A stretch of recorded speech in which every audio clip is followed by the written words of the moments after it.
नमस्कार. आज आपण आयुर्वेदातील अशा कन्सेप्टबद्दल जाणून घेणार आहोत, जिथे प्रत्येक आयुर्वेदातला रुग्ण त्या बाबींचा अनुभव घेतो आणि बऱ्याच वेळेला असं होतं की ती अनुभव घेत असताना थोडीशी चिडचिड पण करतो. असं का होतं? तर आयुर्वेदातील ही बाब आहे ती म्हणजे परीक्षणाची. आयुर्वेदामध्ये दोन गोष्टीला अधिक महत्त्व दिलेलं आहे. आयुर्वेद हा रोग आणि रोगी या दोघांचीही परीक्षा करायला सांगतो. म्हणजे काय? तर आयुर्वेद म्हणतो की फक्त रोगच नाही बघायचा किंवा फक्त रोगीच नाही बघायचा. म्हणजे बऱ्याच वेळेला आपण बघतो की रिपोर्ट चेक करतो, रिपोर्ट नॉर्मल येतात, पण रोग्याला त्रास असतो. आणि बऱ्याच वेळेला काय होतं, रिपोर्ट नॉर्मल असतात आणि रोग्याला त्रास होतो. त्याच पद्धतीनं इथे रोग्याला काहीच त्रास नसतो आणि रिपोर्ट अबनॉर्मल असतो.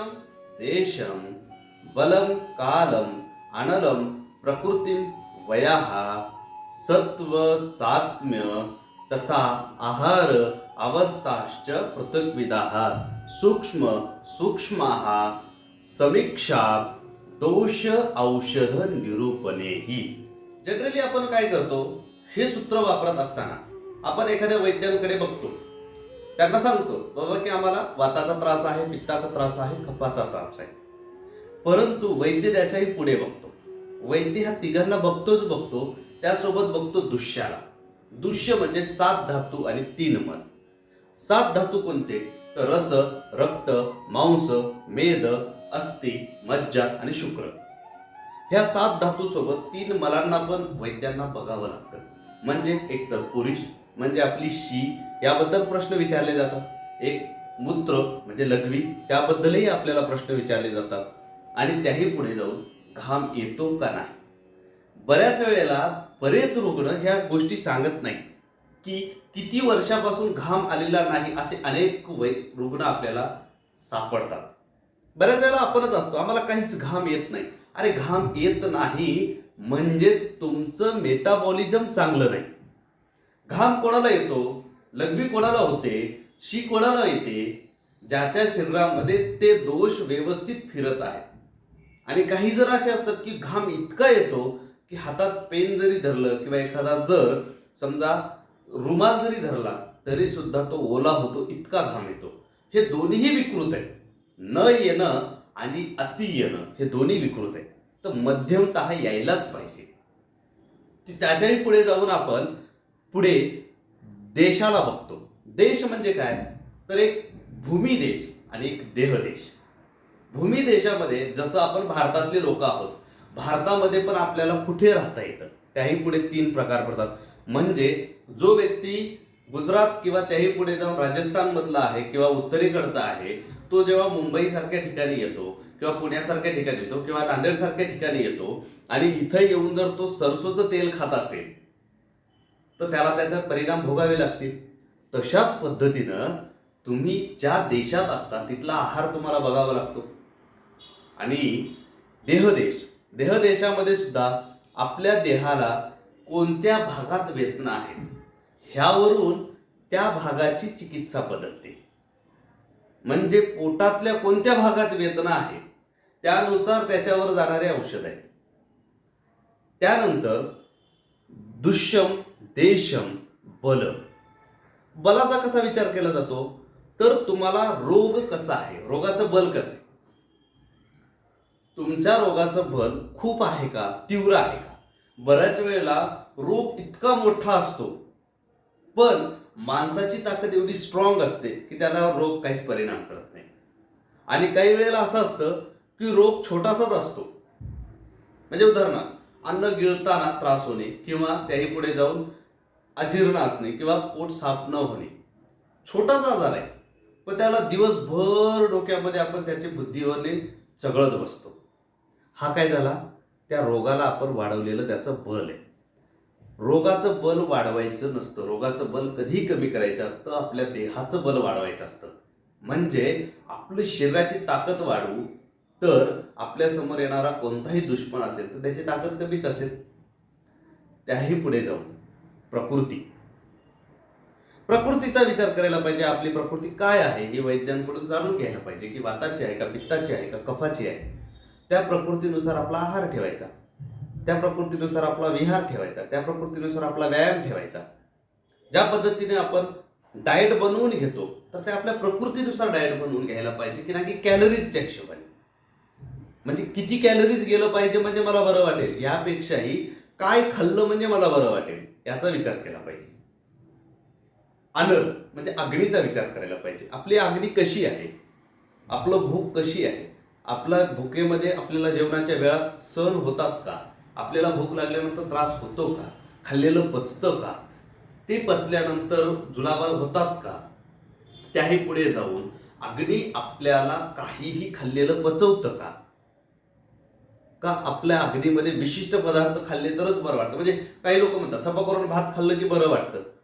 अरे पण सपक भातावरच आयुष्य काढणार का आपण? जळजळ होतं म्हणून सगळं सोडून देणार का? जळजळ होतं म्हणून काहीच खाणार नाही का? म्हणजे मला फक्त गोड खाल्ल्याने बरं वाटतं म्हणून फक्त मी गोडच खाऊ का? तिखट कधी खायचं, खारट कधी खायचं, आंबट कधी खायचं, तूप कधी खायचं, दूध कधी प्यायचं? ह्या दूध तुपाने जर आपल्याला त्रास होत नसेल तर म्हणजे आपलं ताकद चांगली आहे का? शरीराला सर्व प्रकारचा आहार आपल्या बॉडीला गेला पाहिजे, तरच आपल्या शरीराची ताकद टिकून राहते. त्याही पुढे जाऊ पुन्हा काय बघायला पाहिजे तर वय बघायला पाहिजे. म्हणजे लहान लेकरांना होणारे पोटाचे आजार वेगळे, मध्यम तरुण विद्यार्थ्यांना होणारे पोटाचे आजार वेगळे, स्त्रियांना होणारे पोटाचे आजार वेगळे. स्त्रियांच्याही 4 अवस्था आहेत, त्या 4 अवस्थेतले पोटाचे आजार वेगळे. स्त्री ऋतुमती असताना होणारे पोटाचे आजार वेगळे, ऋतुकाळ संपल्यानंतर रजकाळ संपल्यानंतरचे होणारे पोटाचे आजार वेगळे, त्यानंतर म्हातारपणातले आजार पोटाचे वेगळे, शिक्षक लोकांच्या वयातले त्याही वयातले असणारे तेही पोटाचे आजार वेगळे. म्हणजे त्या सगळ्यांचा विचार आपल्याला इथं करावा लागणार आहे. त्याच्या पुढे काय बघायचं पाहिजे, सत्व बघितलं पाहिजे. तुमचं मन आम्हाला कळलं पाहिजे. वैद्यांना तुमचं मन जर कळालं तर तुमच्या मनातल्या गोष्टी कळतील, की तुम्हाला काय होतं हे न सांगताही कळतं. मग बऱ्याच वेळेला काय होतं की तुम्ही काय सांगताय हे तुम्ही सांगत असताना सुद्धा चलबिचल जी असते किंवा चिडचिड असते.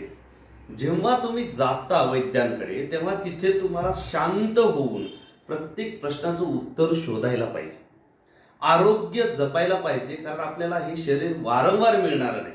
एकदा आपण बेड रिडन झालो तर तिथून बाहेर येताना जो त्रास होत असतो किंवा जी वेळ जाते आजारपणाची ती आपल्याला टाळता आली पाहिजे.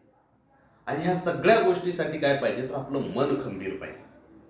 बऱ्याच वेळेला आपण एखाद्या गोष्टीचा द्वेष करतो. द्वेष करून काहीच होत नसते, कोणत्याच टोकाच्या भूमिकेला काही होत नाही. म्हणजे मला ज्या औषधाची गरज आहे ते औषधं मी तिथं खाल्ले पाहिजे. मग ते आयुर्वेद असेल, होमिओपॅथी असेल, ॲलोपॅथी असेल, काही असेल. आयुर्वेद काय सांगतो की स्वस्थस्य स्वास्थ्य रक्षण आतुरस्य विकार प्रशमन. स्वस्थ राहिलं पाहिजे, ते स्वस्थ टिकून ठेवणे आयुर्वेदाचं काम आहे. विकाराला सुद्धा दूर करण्याचं आयुर्वेदाचं काम, ते होईलच. हे बघत असताना ह्या सगळ्या गोष्टी आपल्याला जाणून घ्याव्या लागतात. त्यापुढे अजून काय करता येतं तर तुम्हाला काय साथमी आहे, म्हणजे तुम्हाला काय बऱ्याच वेळेला आपण काय म्हणतो, ही खाल्ल्याच्या नंतर मला त्रास होतोय, हे नको, जरा दुसरं द्या काहीतरी. म्हणजे मग ते सातम्याच्या गोष्टी असतात की बऱ्याच वेळेला दूध भात आपल्याला सातम्या असतो, बऱ्याच वेळेला आपल्याला चहा बिस्किट सातम्या असतो, पण त्याचे परिणाम बॉडीवर ते हळूहळू दिसतात. पण काही गोष्टी अशा असतात की भात आणि सपक खाल्ल्याने बरं वाटतं, चपाती खाल्लं की त्रास होतो. मग असात्म्य चपाती आहे तर आयुर्वेदाची ट्रीटमेंट कुठपर्यंत घ्यायची तर तुम्हाला चपाती पचली पाहिजे, तुम्हाला भाकर पचली पाहिजे, तिथपर्यंत त्याला सातम्य आणणं म्हणजे आयुर्वेदाची ट्रीटमेंट. लोक विचारतात की आयुर्वेदाची ट्रीटमेंट कुठपर्यंत घ्यायची, किती वेळ लागेल. तर त्याचं साधं सोपं उदाहरण आहे की तुम्हाला जे खाल्ल्यानंतर त्रास होतो तो त्रास नाही झाला पाहिजे. म्हणजे पोहे खाल्ल्यानंतर ऍसिडिटी होते, मग लोक ऍसिडिटीवाले विचारतात की आम्हाला ऍसिडिटीत कधी फरक पडेल किंवा कुठपर्यंत घ्यायला पाहिजे. तर आयुर्वेदाचे औषधं हे तुम्हाला पोहे खाता आले पाहिजेत ऍसिडिटीमध्ये, आणि पोहे खाल्ल्यानंतर त्यावरून चहा पिल्यानंतर सुद्धा ऍसिडिटी नाही झाली पाहिजे. इथपर्यंत तुमची प्रकृती ठीक होणं, ते तुम्ही स्वस्थ होणं, इथपर्यंतचा विचार करावा लागतो. जेव्हा तुम्हाला चहा आणि पोहे पचतील आणि ऍसिडिटी होणार नाही तेव्हा तुम्ही रोगातून मुक्त झाला. हे झालं एक उदाहरण. त्यानंतर पुढे काय बघायला पाहिजे, तर आहार बघितला पाहिजे. तर कोणत्या आहाराने आजार वाढतो हे बघितलं पाहिजे. बऱ्याच वेळेला काय होतं, गोड खाल्ल्याने आजार वाढतो, बऱ्याच वेळेला गूळ खाल्ल्यानंतर पोटात वेदना होतात, बऱ्याच वेळानंतर साखर खाल्ल्याने पोटात वेदना होतात, मग तिखट खाल्ल्याने वेदना होतात काही जणांना आंबट खाल्ल्याने वेदना होतात, काही जणांना मिठाचे पदार्थ खाल्ल्यानंतर पोटात आग होते. म्हणजे कशामुळं होते, कोणत्या रसामुळं, 6 रसापैकी कोणत्या रसामुळं कोणता आहार जास्त खाल्ल्यानंतर त्रास होतो ते बघायला पाहिजे. म्हणजे त्या रोगाचं स्वरूप कळतं आणि त्याच्यावरची जाणारी ट्रीटमेंट बदलते. म्हणजे कोणतं तरी एखादं औषध मार्केटचं घेतलं आणि खाल्लं आणि त्याच्यावर फरक पडला असं होत नाही. त्याही पुढे जाऊन काय होतं, तर मग त्या रोगाची अवस्था बघली पाहिजे. म्हणजे ती अवस्था बरी होणारी आहे का, वेळ घेणारी आहे का, कष्टसाध्य आहे का, याप्य आहे का, प्रत्याख्ययी आहे, कशा प्रकारची अवस्था आहे त्याचा विचार करून मग तशी ट्रीटमेंट आपल्याला आयुर्वेदातून द्यावी लागते. बऱ्याच वेळेला कष्टसाध्य असेल म्हणजे कुठं ऑपरेशन करावं लागतं का, इथपर्यंतचाही विचार आयुर्वेदाने सांगितलेला आहे. जर तुम्हाला एखादी अशी कंडिशन असते की जिथं ऑपरेशन शिवाय पर्याय नाही, तर तिथं ऑपरेशन करायचं.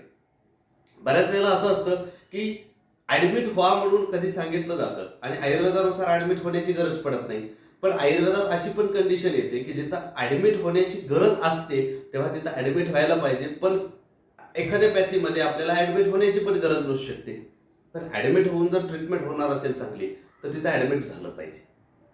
म्हणजे आपल्याला कुठं कशाची गरज आहे त्या अवस्थेनुसार, त्या रोगाच्या अवस्थेनुसार आपण ट्रीटमेंट घेतली पाहिजे. कारण शरीर आहे तर सगळं आहे, शिर सलामत तो पगडी 50. म्हणजे आपलं शरीर व्यवस्थित असेल तर आपण वेगवेगळे उपक्रम राबवू शकतो. धर्म अर्थ काम मोक्षाना आरोग्य मूलमुत्तम. म्हणजे धर्मानुसार, म्हणजे तुम्हाला धर्म कार्य करायचं असेल तरी सुद्धा, पैसा कमवायचा असेल तरी सुद्धा, त्याही पुढे जाऊन काम भावनेसाठी बऱ्याच वेळेला आपण काम भावनेतले पेशंट असतात, तर ते काम भावना नसेल तर तिथं आरोग्य महत्वाचं आहे. आणि त्याही पुढे जाऊन सगळ्यात मोठं उत्तर आयुर्वेदात दिलंय ते म्हणजे तुम्हाला जर मोक्ष पाहिजेत असेल तर आरोग्य पाहिजे, आरोग्याशिवाय मोक्ष नाही. म्हणजे धर्मातील जे कार्य आहे, मोक्ष हे धर्माचं मत आहे, ते मिळवण्यासाठी सुद्धा आरोग्य पाहिजे. तुम्ही रोगी असाल आणि मोक्षाला जातो म्हणत असाल तर होत नाही. म्हणजेच या सगळ्यांचं मूळ आरोग्य आहे. त्याही पुढे जाऊन आपल्याला अजून काय विचार करता येतो, तर हे सगळं बघितल्यानंतर, हे सगळं कसं बघायला सांगितलं तर वैद्यांना सूक्ष्म, अतिसूक्ष्म बघायला सांगितलं. आणि हे सगळं बघून त्याच्यातले दोष बघून, ते सगळं बघून त्यावरची जी चिकित्सा आहे तर ती चिकित्सा म्हणजेच औषध हे अशाच पद्धतीने करायला सांगितलं. म्हणून इथून पुढे आता कोणत्याही आयुर्वेद वैद्यांकडे गेला तर पहिल्यांदा आयुर्वेदीय केस पेपर बनवून घ्या, तुमच्या सगळ्या गोष्टी जाणून घ्या आणि त्यानुसार तुमचं औषध जाणून घ्या. औषध घ्या, ते औषधं वेळेवर घ्या, त्या पद्धतीनं घ्या, सिरियसली घ्या. आणि मग तिथून पुढे औषध सोडत सोडत आहार, निद्रा आणि ब्रह्मचर्य या तिघांना जवळ करा आणि आयुर्वेदाच्या औषधालाही दूर करून या तिघांवरती आपलं सर्व शरीराचं स्वास्थ्य टिकवून ठेवा, मनाचं स्वास्थ्य टिकवून ठेवा. तोपर्यंत पुढील श्लोक घेऊन नंतर नक्कीच भेटू. तोपर्यंत धन्यवाद.